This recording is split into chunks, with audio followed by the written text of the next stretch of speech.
सारा जीवन जल के राख हो जाता है। हमारे प्रयत्न व्यर्थ हो जाते हैं, हमारी दौड़ व्यर्थ हो जाती है, हमारा श्रम निरर्थक हो जाता है और अंततः हम अपने को वहां पहुंचा हुआ पाते हैं जहां हम में से कोई भी जाने को राजी नहीं है। जीवन भर की दौड़ का परिणाम मौत के अतिरिक्त और क्या होता है? जीवन भर चलने के बाद मौत के सिवाय हम और कहां पहुंचते हैं? और अगर मौत ही मंजिल है और अगर मौत ही पहुंचना है तो जीवन का क्या अर्थ है? फिर जीवन का क्या अभिप्राय है?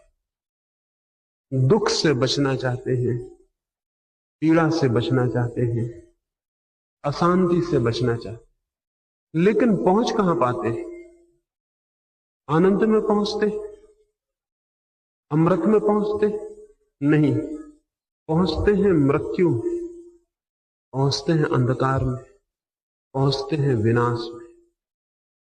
और अगर जीवन का अंतिम फल मृत्यु होती हो तो क्या ये पूरा जीवन ही मृत्यु के अंधकार में घिरा हुआ प्रतीत नहीं होगा?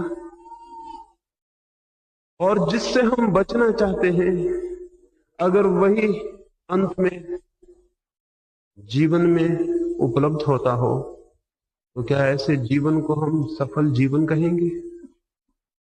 लेकिन हम सारे लोग वही पहुंचते हैं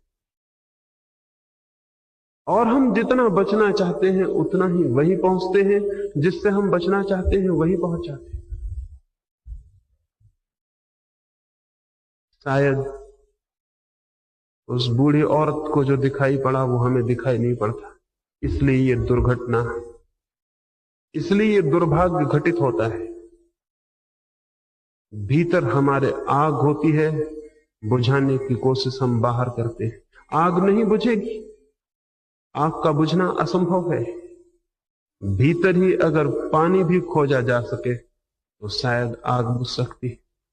सिकंदर मरा, जिस दिन मरा उस दिन जिस गांव में, जिस राजधानी पर उसकी अर्थी निकली, लाखों लोग देखने वाले इकट्ठे थे। एक अजीब बात सारे लोगों ने देखी जो कभी नहीं देखी गई थी।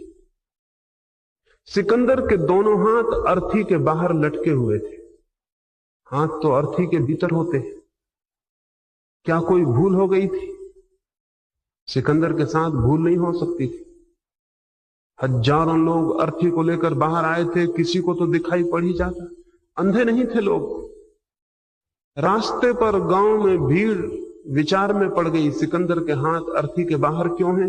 एक ही प्रश्न उस दिन उस राजधानी में गूंजने लगा, सिकंदर के हाथ अर्थी के बाहर क्यों?